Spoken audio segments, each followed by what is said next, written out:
दिन थिला गजपति जिलार गाँठू सहर पर्यंत गमाडिया पर्व पाई उत्सव मुखर होई उठुथिला। प्रत्येक घरे पालन करा जाउथिला एही पर्व, किंतु आधुनिकतार छुआरे धीरे धीरे हजिबाकू बसिलाणी गमाडिया। वर्तमान बदलिछि लोकंक जीवन शैली, बदलिछि लोकंक चाहिदा। पारंपरिक गम्हाडियार स्थान नेछि आधुनिक साजसज्जा। प्रणाम, मो नाम हूँ काशीनाथ प्रधान। मो 10म श्रेणी छात्र। आम अनुष्ठान सब अनुष्ठान होनी, किंतु आम अनुष्ठान सब वर्ष होता है। तेणु आम बहुत खुशी लगे। स्कूल सब पिला और अपा भाई मैंने डेउ उठाऊँ आम स्कूल सब वर्ष परंपरा। तेणु एठार आमर 14 वर्ष है गम्मा चलचे। आम स्कूल सब प्ले स्कूल ठारू 10म श्रेणी पर्यंत समस्ते गमाडिया भाग नि भाग नहीं आमको तो बहुत खुशी लगे। से पिला मानक आशा न भांगी कहीकि समस्त ग्लास किंबा काटिया किंबा पेन गुड़ा देते। आउ बड़ पिला मानक खास कर पेन आउ टाटिया देते किंबा आउ जो मैंने सहयोग कर गम्मारे से टाटिया देते। प्रथम नमस्कार, मो नाम किशन साइंसा, 10म श्रेणी छात्र। प्रथमतः आज श्री बलराम जन्म दिवस।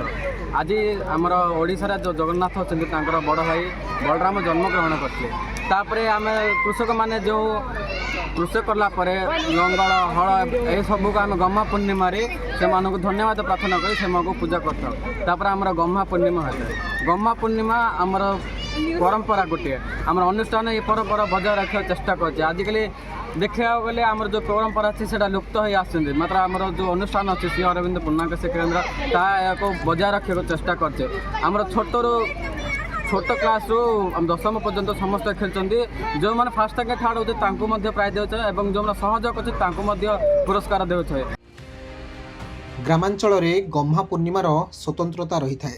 बलभद्रंक जन्मतिथि को कृषक माने बहु आडंबर रे पालन करिथांती। कृषि कार्य रे व्यवहृत हल लंगल जुआली कोड़ी कोदाल आदि को धोई पूजा करिथांती। गाई बलदों को गाधोई फूल चंदन देई पूजा करा जाए। गजपति जिलार विभिन्न अंचल रे आज यही पूजार्चना देखा मिली। अन्यपटे यहाकू गम्हाडिया पर्व भावे मध्य पालन करा जाए, किंतु एबे आगपरी आउ पालन हेउनाही गम्हाडिया।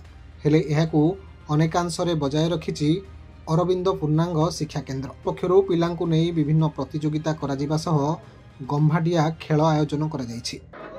मोना गंगाधर दास, श्री अरविंद पूर्णा शिक्षा केन्द्र शिक्षक। प्रतिवर्ष आम स्कूल रे आम शिक्षा केन्द्र रे गमाडिया हुए।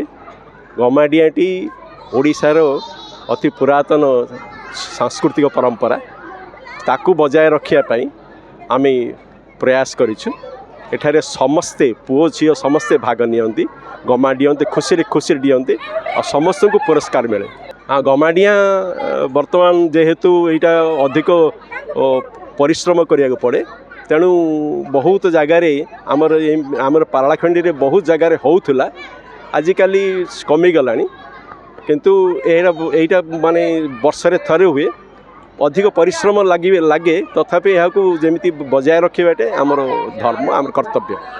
विलुप्त हेबाकू बसिथिबा उड़िया पर्वपर्वाणी तथा परंपरा को आगामी पीढ़ी उज्जीवित करी रखिबा लागि एही पदक्षेप निया जाउथिबा अनुष्ठान पक्षरु कुहा जाइछि।